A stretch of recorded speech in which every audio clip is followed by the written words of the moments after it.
करने वाले हैं। जैसे कि आपको पता ही है कि मैंने आपको पहले भी समझाया है कि उपसर्ग होते क्या है। उपसर्ग का मतलब है वे शब्दांश, क्या है ये? शब्दांश है, शब्द नहीं है, शब्द का अंश। क्या है वो?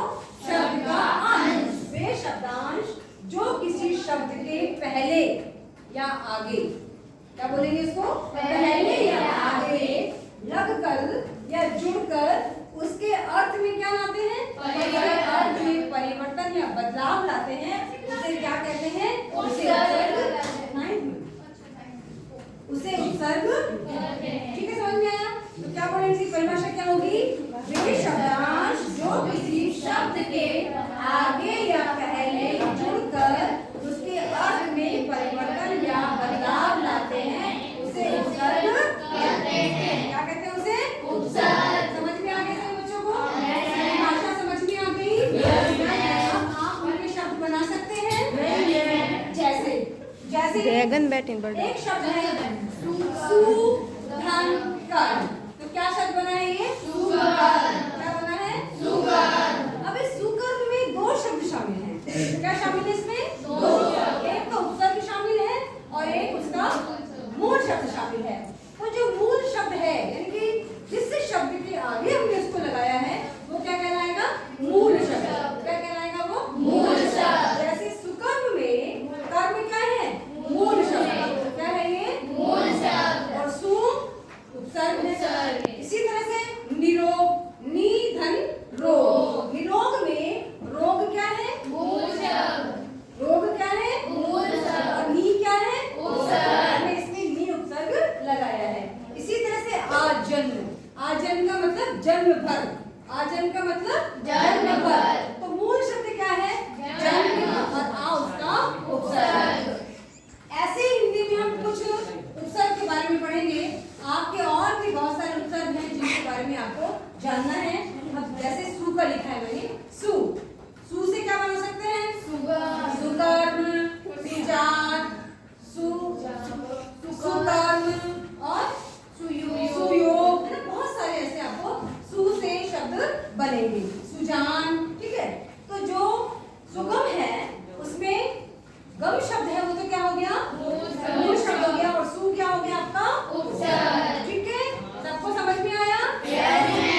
शब्द है जिसके आगे हमने लगाया है, तो जो आगे लगाया है वो तो उपसर्ग है, और जो उसका शब्द है वो क्या कहलाएगा?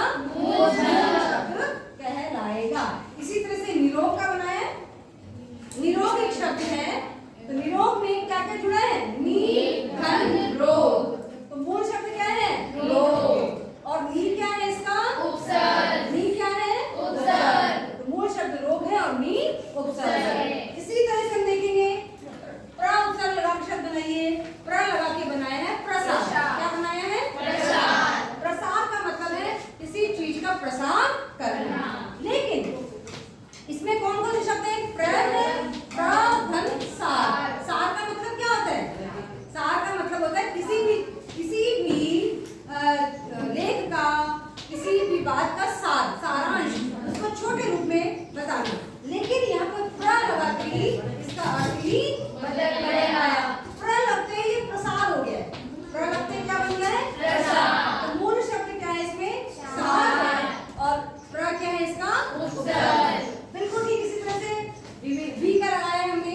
वी लगा के शब्द बनाइए। विकार। क्या लगाया है? विकार। तो विकार में वी क्या है?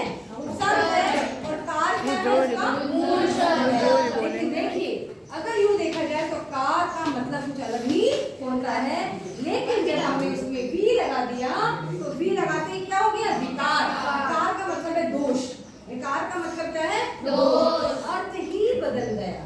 क्या हो गया? अर्थ ही बदल गया। इसी तरह से आजन्म, जैसे मैं आपको बताया, आपको आजन्म यानी कि जन्म भर। अगर हम आ नहीं लगाते हैं तो जन्म का मतलब जन्म, पैदा होना, जन्म लेना। लेकिन आ लगाते ही क्या हो गया? आजन्म, जन्म भर, जीवन भर। तो इस तरह से उत्तर का मतलब है ऐसे वो शब्दांश जो किसी शब्द के आगे जुड़ जाते हैं, शब्द के पहले जुड़ जाते हैं, और शब्द के अर्थ में क्या लाते हैं? बदलाव लाते हैं, परिवर्तन लाते हैं। उन्हें क्या बोलेंगे? उपसर्ग बोलेंगे। अब आपको ऐसे ही